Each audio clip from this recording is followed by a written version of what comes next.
മുഖം മനസ്സിൻ്റെ കണ്ണാടി എന്നാണല്ലോ പറയുന്നത്. അപ്പം മുഖത്ത് വരുന്ന ചെറിയ ചെറിയ പാടുകൾ, കുരുക്കൾ, അല്ലെങ്കിൽ അത് കഴിഞ്ഞ് വരുന്ന ചെറിയ ഇങ്ങനെ തിക്നെസ്സസ്, ഇതെല്ലാം നമ്മളെ വല്ലാണ്ട് അലട്ടുന്ന ഒരു പ്രശ്നമാണ്. അപ്പോൾ ഇന്ന് നമുക്ക് അതിനെക്കുറിച്ചൊന്ന് സംസാരിക്കാം. അതായത് മുഖക്കുരു അല്ലെങ്കിൽ ആക്നെ വൾഗാരിസ് എന്ന് പറയപ്പെടുന്ന ഒരവസ്ഥ. എന്താണ് ഈ മുഖക്കുരു? നമ്മുടെ ത്വക്കിന്മേൽ കുറേ ചെറിയ ചെറിയ ഗ്ലാൻസ് ഉണ്ട്. ഈ ഗ്ലാൻസിൽ നിന്നാണ് നമ്മളുടെ ത്വക്കിനെ മോയ്സ്ചറൈസ് ചെയ്യാനുള്ള സീബവും ഓയിലും വരാറുള്ളത്. അപ്പം ചില സാഹചര്യങ്ങളിൽ നമ്മുടെ ഈ സീബം വരാനുള്ള ഒരു ഡക്റ്റ് അല്ലെങ്കിൽ ഒരു ഓപ്പണിംഗ് ഒരു ചെറിയ ശുഷിരമാണ്. ഈ ശുഷിരം വന്ന് അടഞ്ഞു പോകും. ഈ അടഞ്ഞു പോകുന്നത് കാരണം ഇതിലുണ്ടാവുന്ന സെക്രീഷൻസ് എല്ലാം അതിൻ്റെ അകത്ത് തന്നെ ഇരുന്ന് പലപ്പോഴും ഇൻഫെക്റ്റഡ് ആയി പോകുമ്പോഴാണ് മുഖക്കുരുവായി പരിണാമപ്പെടുന്നത്. അപ്പം മുഖക്കുരു സ്വാഭാവികമായിട്ട് നമ്മുടെ മുഖത്തൊരു ചെറിയ പാടോ കുരുവോ വന്നാൽ നമ്മളെ അത് വല്ലാണ്ട് അലട്ടാറുണ്ട്. പക്ഷെ മുഖക്കുരു ഒരു അസുഖത്തിൻ്റെ തലത്തിലേക്ക് വരുമ്പോഴാണ് നമ്മൾ അതിനെ ആക്നെ വൾഗാരിസ് എന്ന് ശാസ്ത്രീയമായിട്ട് പറയുന്നത്. അപ്പം ഇതിന് തന്നെ നമുക്കൊരു 3 തരത്തിൽ ക്ലാസിഫൈ ചെയ്യാം. അതായത് മൈൽഡ് ഉണ്ട്, മോഡറേറ്റ് ഉണ്ട്, സിവിയർ ഉണ്ട്. മൈൽഡ് എന്ന് പറയുമ്പോഴത്തേക്കും കുറച്ച് കുരുക്കൾ മുഖത്ത് മാത്രം വരിക, ചെറിയ വേദന ഉണ്ടാവും, അത് വന്ന് നിന്നിട്ട് അത് കഴിഞ്ഞ് കുറച്ച് കഴിയുമ്പോൾ അതങ്ങ് പോകും, വീണ്ടും വേറെ വരും. പക്ഷെ അത് അത്രക്ക് വലിയ ഭീകരമായ ഒരു അവസ്ഥയിലേക്ക് വരാറില്ല. പക്ഷേ മോഡറേറ്റ് എന്ന് പറയുമ്പോൾ മുഖത്ത് മാത്രമല്ല, ഈ കുരുക്കൾ ചിലപ്പോൾ നെഞ്ചിലോ അല്ലെങ്കിൽ നമ്മുടെ ബാക്കിലോ ഒക്കെ വന്ന് അത്യാവശ്യം വേദനയോട് കൂടിയുള്ള കുരുക്കൾ തന്നെയായിരിക്കും. സിവിയർ എന്ന് പറയുമ്പം അത് കുറച്ചുകൂടി ഭീകരമായ അവസ്ഥയാണ്. അതായത് നമ്മൾ ചില സിനിമാ നടന്മാരെയൊക്കെ കണ്ടില്ലേ, പൊതുവേ കാണാറുണ്ടല്ലോ, പൊതുവേ വില്ലൻ വേഷത്തിൽ വരുന്നവർ, അവരുടെ മുഖത്തൊക്കെ ഒരു പാട് കാണാറുണ്ട്. ഇപ്പം പൊതുവെ പറഞ്ഞ മസൂരി വന്ന പാടുകൾ പോലത്തെ പാടുകൾ, അത് ശരിക്കും മസൂരി വന്നതായിരിക്കണമെന്നില്ല. അത് ഇതുപോലെ ആക്നെ തന്നെ കുറച്ചുകൂടെ സിവിയർ ഗ്രേഡിൽ വന്ന് അത് പൊട്ടിക്കഴിയുമ്പോൾ ഉണ്ടാകുന്ന പാടുകളാണ്.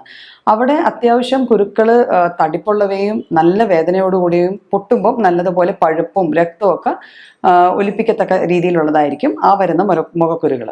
അപ്പം അതാണ് അതിൻ്റെ സിവിയർ ഫോം. പിന്നെ മുഖക്കുരു വന്നാൽ എന്താ പ്രശ്നം? സ്വാഭാവികമായിട്ടും ആദ്യത്തെ പ്രശ്നം സൗന്ദര്യ പ്രശ്നം തന്നെയാണ്. അല്ലെ, ഒരു കോസ്മെറ്റിക് കൺസേൺ. എല്ലാവർക്കും നമ്മുടെ മുഖത്ത് അല്ലെങ്കിൽ നമ്മൾ കാണപ്പെടുന്ന രീതിക്ക് ഒരു ഭംഗി വേണം എന്നുള്ളൊരു തോന്നലുള്ളവരാണ് നമ്മളെല്ലാവരും.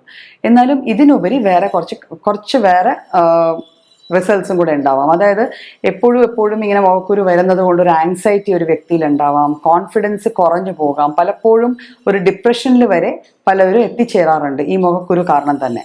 അപ്പം മുഖക്കുരുയുടെ കാരണങ്ങൾ എന്താണ്? അപ്പം ഞാൻ അതിൻ്റെ പെത്തോഫിസിയോളജി, അത് എന്തുകൊണ്ട് മുഖക്കുരു ഉണ്ടാവുന്നു എന്ന് പറഞ്ഞു. അപ്പോൾ ഇതിന് പക്ഷേ ഇത് കൂടാതെ കുറച്ച് കാരണങ്ങളുണ്ട്. ആദ്യത്തെ കാരണം ജനിതക കാരണം തന്നെയാണ്. അതായത് നമ്മളുടെ വീട്ടിൽ നമ്മുടെ അച്ഛനോ അമ്മയ്ക്കോ ആർക്കെങ്കിലും മുഖത്ത് വല്ലാണ്ട് കുരുക്കളോ ഇതോ ഉണ്ടെങ്കിൽ സ്വാഭാവികമായിട്ട് ഒരു കുട്ടിക്ക് അത് വരാനുള്ള സാധ്യത 70% കൂടുതലാണ്. പിന്നെ അത് കഴിഞ്ഞ് വരാനുള്ളത് നമ്മുടെ ഭക്ഷണ രീതിയാണ്. ഭക്ഷണത്തിൽ നമ്മൾ കഴിക്കുന്ന കൊഴുപ്പിൻ്റെ അളവ്, അല്ലെങ്കിൽ ജങ്ക് ഫുഡ്സ് വഴി വരുന്ന എഡിറ്റീവ്സ്, ഫോർട്ടിഫൈ ചെയ്യപ്പെടുന്ന കുറേ കെമിക്കൽസ്, ഇവയെല്ലാം നമ്മുടെ ഭക്ഷണത്തിലൂടെ നമ്മുടെ ശരീരത്തിലെത്തുകയും അത് കാരണം നമുക്ക് മുഖക്കുരു വന്നെന്നിരിക്കാം. വല്ലാണ്ട് കൊഴുപ്പടങ്ങിയ ഭക്ഷണം, പലരും പറയാറുണ്ട് ഡോക്ടറെ മുട്ട കഴിക്കാൻ തുടങ്ങിയപ്പോൾ എനിക്ക് മുഖക്കുരു വന്നു. അവിടെ മുട്ട ഒരു കാരണം, ഒരു ട്രിഗറിങ് ഫാക്ടർ മാത്രമായിരിക്കും. മുഖക്കുരുക്കുള്ള സാധ്യത അവർക്ക് ഓൾറെഡി ഉണ്ടായിരുന്നായിരിക്കണം. പിന്നെ ഹോർമോണൽ കോസസ് ഉണ്ട്.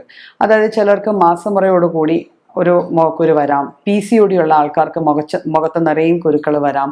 പിന്നെ ഇപ്പം ആൺകുട്ടികളിൽ തന്നെ ആണെങ്കിലും ആൻഡ്രോജൻസിൻ്റെ, അതായത് ടെസ്റ്റോസ്റ്റിറോണിൻ്റെ അളവൊക്കെ വല്ലാണ്ട് കൂടിക്കഴിഞ്ഞാൽ അവരൊരു പ്യൂബർട്ടി ഏജ് ഒരു ഫാക്ടറാണ്. പ്യൂബർട്ടി, അതായത് ആയി തുടങ്ങുന്ന ആ ഒരു പ്രായത്തിൽ, കൗമാരപ്രായം തുടങ്ങുന്ന ആ ഒരു ഫേസിൽ മുഖക്കുരു ഒരു വലിയ പ്രശ്നമായിട്ട് തന്നെ വരാറുണ്ട്.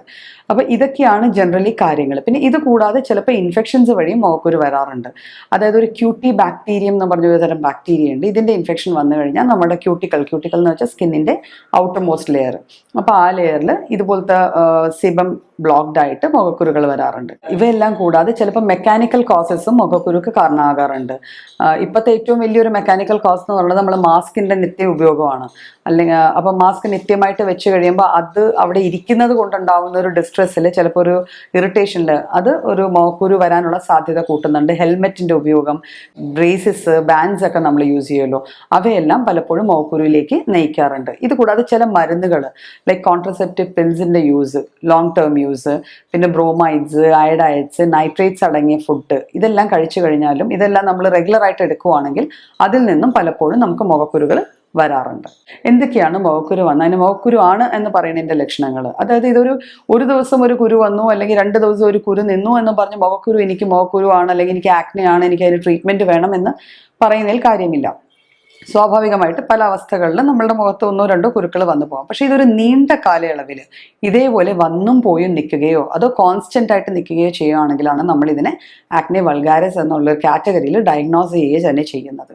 പിന്നെ ഇത് കൂടാതെ ഇത് സൈക്ലിക്കൽ ആയിരിക്കും. ചിലപ്പോൾ ഒരു ഫേസിൽ വരും, അത് കഴിഞ്ഞ് വീണ്ടും നിന്നിട്ട് വീണ്ടും ഇപ്പം പറഞ്ഞല്ലോ, ഇപ്പം മെൻസസ് ഹോർമോൺസിന്റെ ലെവൽസ് കൂടുമ്പോൾ ആ സമയത്ത് വരാം, പിന്നെ കുറച്ച് നാൾ ഇല്ലാതിരുന്നിട്ട് വീണ്ടും വരാം. പിന്നെ അപ്പം ഇതാണ് ഈ രീതിയിൽ വരുന്നതിനാണ് നമ്മൾ യൂഷ്വലി ആക്നെ വൾഗാരിസ് എന്ന് പറയുന്നത്. ഇത് ഡയഗ്നോസ് ചെയ്യാൻ ഇതിൻ്റെ സിംറ്റംസ് മാത്രം മതി, വേറെ ബ്ലഡ് ടെസ്റ്റുകളുടെ ആവശ്യമൊന്നുമില്ല. സൈക്ലിക് ആയിട്ട് തന്നെ വരുന്ന കാര്യത്തെ നമ്മൾ ഈ രീതിയിൽ ഡയഗ്നോസ് ചെയ്യാറുണ്ട്. ഇത് ഡയഗ്നോസ് ചെയ്ത് കഴിഞ്ഞാൽ നമുക്കിതിന് ട്രീറ്റ്മെൻറ്റും ഉണ്ട്, അതിൻ്റെ കൂടെ കുറച്ച് മാനേജ്മെൻറ്റ് ഫാക്ട്സും ഉണ്ട്. കൂടുതലും മാനേജ്മെൻറ്റ് പാർട്ടാണ് നമുക്ക് വർക്കൗട്ട് ചെയ്യുന്നത്. ട്രീറ്റ്മെൻറ്റ് ചെയ്യേണ്ടി വരുന്ന അവസ്ഥകൾ യൂഷ്വലി സിവിയർ ആയിട്ടുള്ള മുഖക്കുരുകൾക്ക് മാത്രമാണ്. അപ്പോൾ മാനേജ്മെൻറ്റിൽ നമുക്ക് എന്തൊക്കെ ചെയ്യാം? ധാരാളം വെള്ളം കുടിക്കുക. എപ്പോഴും പറയാറുണ്ട്, നമ്മുടെ ബോഡിയിൽ വാട്ടറിൻ്റെ അളവ് കൂടിക്കഴിഞ്ഞാൽ ടോക്സിൻസ് ബോഡിയിൽ നിന്ന് പോകാൻ ഹെൽപ്ഫുൾ ആണ്. അപ്പം മുഖക്കുരു ഉണ്ടാവാൻ കാരണമാകുന്ന ടോക്സിൻസ് എന്തെങ്കിലും ഉണ്ടെങ്കിൽ അത് റിലീസ് ചെയ്ത് പോകും. പിന്നെ രണ്ടാമത്തത്, നമ്മുടെ ഭക്ഷണം ജങ്ക് ഫുഡ്സ് അവോയ്ഡ് ചെയ്യുക. ജങ്ക് ഫുഡ്സ് അവോയ്ഡ് ചെയ്യുക. ഈ എഡിറ്റീവ്സ്, അജിനോമോട്ടോ അല്ലെങ്കിൽ ആർട്ടിഫിഷ്യൽ കളേഴ്സ്, ഫ്ലേവേഴ്സ് ഇതെല്ലാം ഉപയോഗിക്കുന്ന ഫുഡുകൾ കുറയ്ക്കുക. ഡയറക്റ്റ് ഷുഗറിൻ്റെ യൂസ് കുറയ്ക്കുക. അപ്പം നേരത്തെ ഞാൻ കാരണങ്ങൾ പറഞ്ഞപ്പം ഒബീസിറ്റി ഒരു വലിയ കാരണമാണ് മുഖക്കുരുയ്ക്ക്. വണ്ണം വെക്കുന്ന ആൾക്കാരിലും അമിതവണ്ണമുള്ള ആൾക്കാരിലും മുഖക്കുരു ഓൾമോസ്റ്റ് ഒരു 60-70% കേസസിൽ കാണപ്പെടാറുണ്ട്. അപ്പം ആ കാരണങ്ങളെയൊക്കെ നമ്മൾ അവോയ്ഡ് ചെയ്യേണ്ടതാണ്. പിന്നെ ഇതുകൂടാതെ നമ്മൾ ഹൈജീനിക് ആയിട്ട് നമ്മുടെ മുഖം 1-2 പ്രാവശ്യം നന്നായി വാഷ് ചെയ്യുക. പിന്നെ ചില ആൾക്കാർക്ക് ഒരു ധാരണയുണ്ട്, ക്ലീൻ അല്ലാത്തത് കൊണ്ട് അല്ലെങ്കിൽ വൃത്തിയില്ലാത്ത ആൾക്കാർക്ക് മുഖത്താണ് ഈ മുഖക്കുരു വരിക എന്നുള്ളത്. അത് ഏകദേശം തെറ്റായ ഒരു ധാരണയാണ്. ക്ലെൻലിനെസ്സും മുഖക്കുരുവായിട്ട് ഒരു ബന്ധവുമില്ല. അതുപോലെ തന്നെ സൂര്യപ്രകാശവും വെയിൽ കൂടുതൽ കൊള്ളുന്ന ആൾക്കാർക്ക് മുഖക്കുരു വരും. അതും ഒരു തെറ്റായ ധാരണയാണ്. ഈ വെയിലിനോ അല്ലെങ്കിൽ അൺക്ലെൻലിനെസ്സിനോ വൃത്തിയില്ലായ്മയ്ക്കോ മുഖക്കുരുവായിട്ട് ഒരു ഡയറക്റ്റ് ബന്ധമില്ല.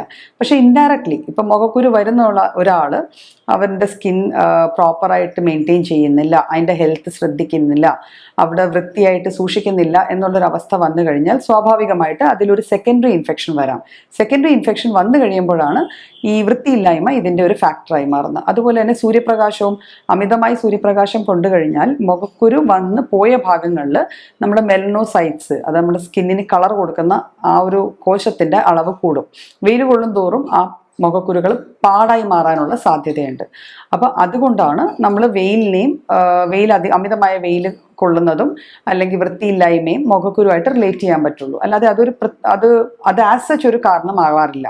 ഇതെല്ലാം ചെയ്തു. ലൈക്ക് നമ്മൾ ധാരാളം വെള്ളം കുടിക്കണം, പച്ചക്കറികളും പഴവർഗ്ഗങ്ങളും നമ്മുടെ ഭക്ഷണത്തിൽ ഉൾപ്പെടുത്തുക, നാച്ചുറൽ ഫുഡ്, നമുക്ക് നാച്ചുറൽ വൈറ്റമിൻസ് കൂടിയ ഫുഡാണ് എപ്പോഴും സ്കിന്നിൻ്റെ ഹെൽത്തിനെ മെയിൻറ്റെയിൻ ചെയ്യാൻ നമ്മളെ ഹെൽപ്പ് ചെയ്യുന്നത്. അതിൽ ഏറ്റവും മുന്നിൽ നിൽക്കുന്നത് വൈറ്റമിൻ സി തന്നെയാണ്. അതായത് നെല്ലിക്ക, നാരങ്ങ, അങ്ങനെ പുളിപ്പുള്ള പഴവർഗ്ഗങ്ങളും പച്ചക്കറികളും നമ്മുടെ ആഹാരത്തിൽ ഉൾപ്പെടുത്തിയാൽ തന്നെ നമുക്ക് ഒരു പരിധി വരെ ഇത് ക്ലിയർ ഓഫ് ചെയ്യാൻ പറ്റാറുണ്ട്. അപ്പം പിന്നെ ഫോളിക് ആസിഡ്സ്, B12, ഈ വൈറ്റമിൻസ്, അപ്പോൾ ഈ വൈറ്റമിൻസ് നമുക്ക് പച്ചക്കറികളിൽ നിന്ന് ധാരാളമായിട്ട് കിട്ടാറുണ്ട്. ഇവയെല്ലാം നമ്മുടെ ഭക്ഷണത്തിലെ ഒരു അവിഭാജ്യ ഘടകമായിട്ട് തന്നെ നമ്മൾ കൂട്ടേണ്ടതാണ്. ധാരാളം വെള്ളം കുടിക്കേണ്ടതാണ്. നാച്ചുറൽ പാനീയങ്ങൾ മാത്രം യൂസ് ചെയ്യേണ്ടതാണ്. ഇതെല്ലാം ചെയ്തിട്ടും നമ്മുടെ മുഖക്കുരു വല്ലാണ്ട് കൂടി വരുന്നു, ഈ ഞാൻ പറഞ്ഞ സിവിയർ ടൈപ്പിൽ വരുന്നുണ്ടെങ്കിൽ നമ്മൾ സ്വാഭാവികമായിട്ട് ഒരു വൈദ്യശാസ്ത്ര സഹായം നേടേണ്ടതാണ്. അപ്പം ഹോമിയോപ്പതിയിൽ ഇപ്പം നമ്മൾ ഏതൊരു ഫുഡ് കഴിക്കുന്നു ആ ഫുഡ് കൊണ്ടുണ്ടാവുന്ന മുഖക്കുരുക്ക് സ്പെസിഫിക് ആയിട്ട് മെഡിസിൻസ് ഉണ്ട്. അപ്പം അങ്ങനെ സ്പെസിഫിക് ആയിട്ടുള്ള മെഡിസിൻസ് കണ്ടെത്തി ഏതെങ്കിലും ഡോക്ടറുടെ സഹായത്തോടുകൂടി കഴിച്ചാൽ നമുക്കിത് പൂർണ്ണമായിട്ടും മാറ്റിയെടുക്കാൻ പറ്റുന്നതാണ്.